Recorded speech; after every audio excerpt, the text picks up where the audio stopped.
We certainly heard two different positions on the events and processes before 73. Both of them are difficult to entertain, and I think that the controversy over this issue will go for a long time, but we should think about the lessons that one can draw from this controversy as to the future political developments in our region. But maybe I will deal with it when I summarize this event later in this evening. We are now moving to the American side, and we have three speakers with whom I would like to call the podium. Zaki, if you can read the papers. Huh? No. I would like to call upon Professor Saunders, Professor Quandt, and Professor Kerzer to come to the podium. And I will do a short introduction.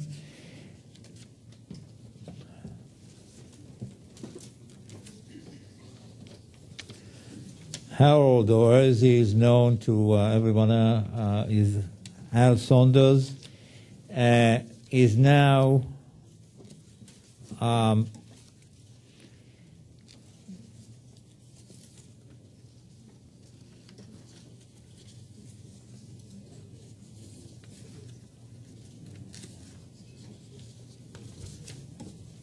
the director of the international affairs at the Kettering Foundation and the founder and chairman of the International Institute for Sustained Dialogue, which is a very interesting project trying to bring the conflicting sides in domestic conflicts to conduct a dialogue. I heard about this project from Professor Saunders yesterday, and maybe something of this could be applied elsewhere in our region. I think that he carries, Professor Saunders carries with him a lot of experience, especially in the years that we are dealing with in this event. But you participated, I don't know how many shuttles, Kissinger, maybe you can tell the audiences, the mileage that you collected. All of the shuttle trips, and the drafter, the one who drafted the various agreements in the wake of the 1973 war. Professor Saunders. Professor Quandt served twice on the National Security Council of the United States, adjacent to the President, 72 to 74, 77 to 79. He's currently a professor for political science in the University of Virginia. He has a long list of books. Somebody in the Institute came to me this morning and said, isn't he the one who wrote the Decade of Decisions? But there is a long list of other books that you wrote, Professor Quandt. And the third speaker is maybe more known to the public here, Dan Kerzer, currently teaching in Princeton University, served, you have a very unique position in this discussion because you served both in Egypt as the ambassador and in Israel as the ambassador. You saw us from both sides of the border. And so I think that we are for a very interesting panel this afternoon, and we'll start with Professor Quandt.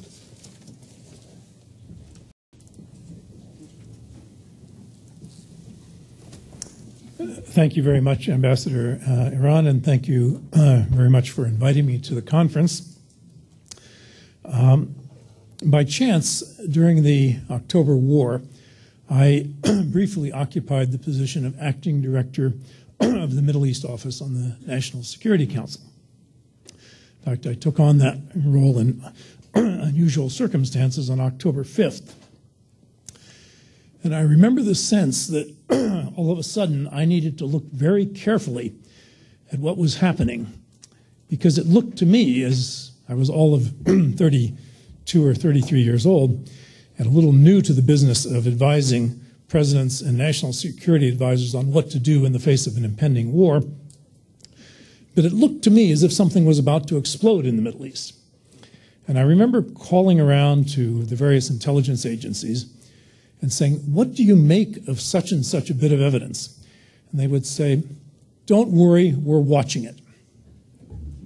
Typical bureaucratic response. The next morning, I received the phone call from the Situation Room telling us that our ambassador had just met with Prime Minister Mayer, and her first words to the ambassador was, I think we have a problem.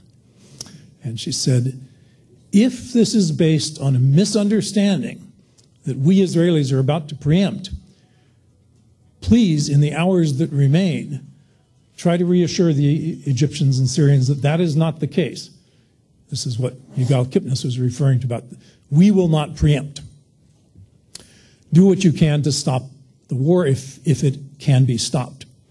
And I remember thinking as I received this call at 6 o'clock in the morning, there's going to be a war and it's going to be on my watch. Well, what I want to talk about today is what I witnessed during those 3 weeks of the war in terms of the evolution of Henry Kissinger's thinking about the Arab-Israeli conflict. Because my basic point to you today is that there was a Henry Kissinger pre-October 1973 way of looking at the Middle East, and I will, if I can, yes, which I will briefly characterize. And I think it was based on very little real direct involvement with Arab-Israeli negotiations. He had met very few Arabs at this point, but was largely based on the fact that up until the fall of 1973, he was engaged in a bureaucratic struggle with the State Department. He hadn't yet become Secretary of State. And he thought that the way the State Department was going about its attempt to respond to Sadat was the wrong way to go. Now, you saw the quote where he later admits that maybe he should have been more supportive, but he was quite determined to keep the State Department from proceeding in 1971 with its initiative, the so-called Rogers Interim Canal Initiative.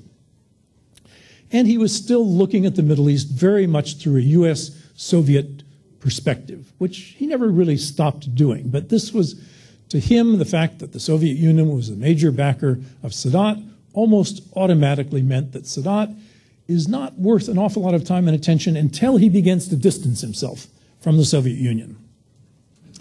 But then in 1972, shortly before I joined the National Security Council staff, working with my good friend Hal Saunders, we received a kind of overture from Sadat saying, I want a channel of communication to Kissinger and Nixon that will bypass the State Department, because we understand that the State Department cannot produce results for us.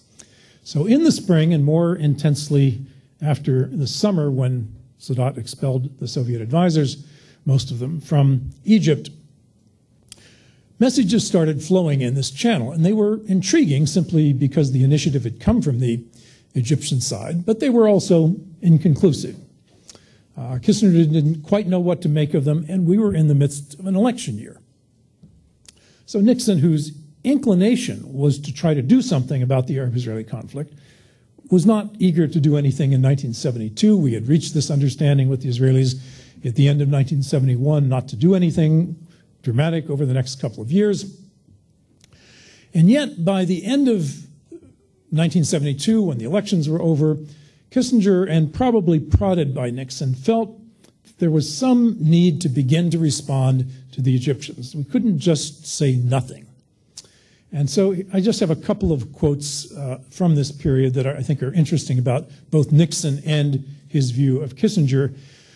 Nixon is speaking to his chief of staff, Alexander Haig, in January 1973, and he says, this is before he has really accepted the idea that Kissinger will really lead the next phase of Middle East diplomacy. And he said, Henry's filibustered the Middle East for almost 4 years. We can't let state handle the Middle East. They'll just screw it up. But we've got to handle it here in the White House. But I just can't see Henry doing it. And then he tells Haig that he had told Kissinger after the 1972 election. He says, Henry, the time has now come that we've got to squeeze the old woman. You know who that is. Henry has somewhat of a blind spot here because he doesn't want to do anything with the Israelis except reassure them and get them more arms. So that's kind of Nixon with some of his doubts about whether Kissinger is the right person for the job. But he does name him as his Secretary of State. And in this period leading up to the war and including the war, Kissinger is at his apex of power. Nixon is preoccupied with Watergate, very preoccupied. In fact, when the war breaks out, he's in Florida listening to the incriminating tapes. He's not in Washington. And Kissinger is actually in New York. So I saw Kissinger at the end of the day on October 6th at the first of the so-called WASAG meetings, Washington Special Action Group. I was the fly on the wall, the note taker, which was a great observation point. What was Kissinger's reaction to the outbreak of war? First, he was surprised. I do not think it is the case that he had encouraged or wanted this war to happen. He was also angry. This wasn't supposed to be part of the playbook. He was going to start something in November. And he thought that basically Sadat had lost his mind. And he referred to him that way. He said, you know, he's gone crazy. This is going to be a repeat of 1967. It's going to mess up everything, including possibly détente. His expectation was that Israel would be on the outskirts of Cairo within days.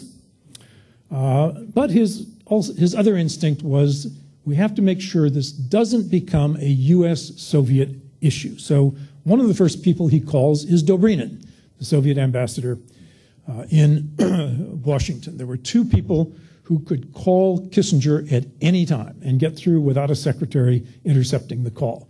One was Dobrynin, and presumably Kissinger had the same relationship with Dobrynin, and he could get through to him anytime. The other was the Israeli ambassador. So he was on the phone. Now, Dinitz, the Israeli ambassador, happened to be back in Israel at the time, but Kissinger calls his deputy, he calls Dobrynin, he calls the Egyptians. He is on the phone immediately, and there is no doubt that he is trying to see if there's a possibility of warding off the war. But once it's clear that the war has begun and that the Arabs have started it, he thinks they've lost their mind. The quote from Kissinger that evening in the first of the WASAG meetings is, "The Arabs in their demented state are opposed to anything about the phrase the status quo ante." He's talking about it. We should settle this on the basis of a ceasefire, status quo ante, going back to the original lines. He says, but in 3 days, they'll be begging for it because Israel will have gone beyond those lines on both fronts. So he thought he was very cleverly positioned the United States, calling for a ceasefire, status quo ante, quick Israeli victory, and then he would turn to the Israelis and say, now you've got to withdraw back to the ceasefire lines, get some credit with the Arabs for that, and that he would sort of dominate the end game of this very brief war that he expected to end in an Israeli victory. Within about 24 hours, I could see his assessment beginning to change. First of all, the war wasn't going as well, although it wasn't going as badly as some people thought from the Israeli standpoint. But what I think was really crucial in changing Nixon's perception was that one day after starting this war, the Egyptians opened the channel of communication directly to Kissinger and to the president and say, we want you to understand why we're doing this. And we have the documentation now. It's all been released. It's in the public domain. It's quite interesting. It's a very respectful exchange of views between parties who had no particular reason to trust one another. And the Egyptians explain that they had tried to get our attention with the meetings with Hafiz Ismail. They tried to say that the pressures were building for some kind of action. And they also said, we do not plan to expand this war. We have limited objectives. And when the ceasefire, we will agree to a ceasefire once Israel agrees to withdraw to the 1967 lines. So he makes it clear that this is not a war to conquer Israel or win back all the territory. It has limited goals, and they add that we expect when this is over that the United States will work closely with the parties to resolve the conflict once and for all. The same message is sent through other channels, including the Shah of Iran. Nixon's first response to the news that the war broke out in a conversation with Kissinger. It's a very interesting one. Kissinger did not take a lot of direction from Nixon during the war, but Nixon was, after all, the president, and he still gave certain guidelines. So Nixon's first advice was, don't take sides. Kind of an interesting point of view. Our closest friend in the Middle East has just been attacked by 2 Arab countries, and Nixon's point is, don't take sides. He doesn't mean, stay neutral, but he means that we want to be in a position when this is over where we have credibility with both sides. Kissinger, in the next day's WASAG meeting, predicts that the Egyptians will have limited military objectives. He says they won't go much beyond the initial penetration. And then he explains why he thinks the Egyptians went to war. And it's rather interesting because it's a reflection on his perception of what they think the Americans would or would not do. He says the Egyptian reasoning was that the Israelis have been arguing that the situation is calm and there's no reason to do anything. It's rather true. They knew we Americans wouldn't do anything unless things were stirred up. Kissinger goes on to say that our general position will be a restoration of the ceasefire lines. The Arabs will scream, but by Thursday, that is within a few days, they will be on their knees begging us for a ceasefire. He's still in this mindset that the war is going to be short and it will be a clear Israeli victory. We're trying to get this over with a limited amount of damage to our relations with the Arabs and the Soviets. If we can also put some money in the bank with the Israelis, that is, make sure we reassure them and help them get through all of this, to draw on in later negotiations, well, good. So Kissinger's beginning to think that when this is over, we, the United States, want to be in a position to have credit with the Israelis, but also some credibility with the Arabs. And he mentions the Soviets here, but I don't think as time went on, he cared as much about that. By October 8th and 9th, there was a sense of panic being conveyed in communications from Israel about the military situation, even though the tide was already turning on the Golan front, and the Sinai front was relatively stable. But I think the panic was caused by much higher than expected casualties. And there was some debate on the American side. Are the Israelis really telling us the truth about the situation on the ground, or are they exaggerating it in order to draw us more quickly into military resupply efforts than we think is wise? So Kissinger's statement at this point in the war, October 8th and 9th, once the Israeli pressure for immediate help begins to increase, is he makes a judgment. He says, we want the Israelis to win, but without direct American intervention. And he says, Nixon's actually more inclined to give them everything that they want. And Kissinger himself says we should hold back a bit. And he begins to shift his thinking from this idea of a ceasefire status quo ante, because the war is not going quite the way he expected, to the idea of maybe we should support a ceasefire in place. On the Syrian front, that would probably mean Israel had made some advances beyond the ceasefire line, but on the Egyptian front, it would mean that Israel had been pushed back from the ceasefire line. So on October 9th, he says in the WASAG meeting, this is the most sensitive meeting, this is the one meeting I was excluded from. Kissinger walked in and saw me sitting there as the fly on the wall, and he said, no staff. In other words, we're going to talk about serious stuff now. We don't want a record of this. We now have the record. It was kept by Brent Scowcroft, his Deputy National Security Advisor, and just recently declassified. Kissinger says the best scenario is for Israel to push them across the canal, but there would be severe strategic losses. We don't want an Arab debacle. Israel has suffered a strategic defeat no matter what happens. My assessment is that a costly, to Israel, victory without a disaster is the best. The best way would be for them, Israel, to win without our help. To meet them, the Israeli arms requests would immediately drive the Arabs wild. So Kissinger at this point is beginning to kind of say, we don't want to get stampeded into a resupply effort if we can end the war quickly. And this begins an episode that is still, I think, underreported and under-researched, partly because the American files contain nothing of detail on it. But Kissinger says, in the snippets that we have of his explanation of his ceasefire initiative on October 12th and 13th, that the Soviets have told him that Egypt will accept a ceasefire in place. Kissinger then turns to Golda Meir and gets her to agree to a ceasefire in place on October 12th. And in later telling his colleagues how he did it, he said, I beat Israel into agreeing. He doesn't say more than that, and we don't know what leverage he used, but we do know that the United States had not yet begun the resupply of the airlift of arms to Israel that had been requested. That actually takes place at the end of the next day when the ceasefire in place initiative has collapsed. The British are then asked to introduce a UN Security Council resolution. They refuse to do so. Kissinger is furious at the British for screwing up his diplomacy, much more angry at them than anybody else for those few days. And when it is clear that Sadat will not, or seems not to be interested in a ceasefire in place, Kissinger goes to Nixon and says, now's the time to start the airlift, because until the Egyptians feel the pressure of imminent defeat, they're not going to stop the war. And so the airlift starts on October 13th in response to the collapse of the ceasefire in place initiative. I think this was a more important episode than you would gather from reading Kissinger's own memoirs, which don't spend much time on this, or from any of the available documentation.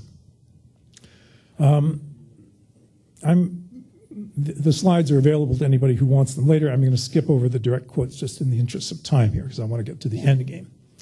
So in the last phase of the war, the period from the beginning of the American airlift begins on October 14th. The first supplies begin to arrive on October 15th. I personally think the airlift was more of symbolic importance than real importance. I think Israel essentially fought and won the war with the supplies on hand, but it certainly gave a boost to those who argued that it is worth the risk of trying to cross the canal because we know supplies are on their way, and if it turns out to be a costly operation, we at least won't deplete our reserves. As Israel begins to cross the canal and enter the West Bank area, the Soviets clearly begin to realize that the Egyptian position could begin to unravel very quickly. And they send Kosygin to Cairo to try to persuade Sadat that the time has come to stop. And this is done in coordination with, I think, the United States, because Kissinger refers to the Kosygin meeting. He knows quite a bit about it. Meanwhile, Nixon and Kissinger meet with 4 Arab foreign ministers, one of the few meetings with the president that I sat in on during the crisis. And Nixon, for all of his troubles, was remarkably clear-minded as he spoke to them. If I had time, I would tell you a few interesting anecdotes, but you can read about it elsewhere. The documents, interestingly, are now all available if you want to read it. But Kissinger and Nixon came out of the meeting with 4 Arab foreign ministers, congratulating themselves on the fact that there was very little overt hostility, even though we were pouring arms into Israel at the time. No mention of an oil embargo. I remember when the meeting was over, Kissinger turned around and he said, I think we're going to do all right. The Arabs didn't mention oil. About 3 hours later, of course, the Arab oil embargo was announced. And 2 days later, after the United States announced a $2.2 billion aid package to Israel, they went a step further and said not only will there be an embargo, but there will be production cuts. So we misread the oil part entirely. Soviets then invite Kissinger to come to Moscow to talk about ceasefire. Again, I have a few more quotes from Kissinger in this period.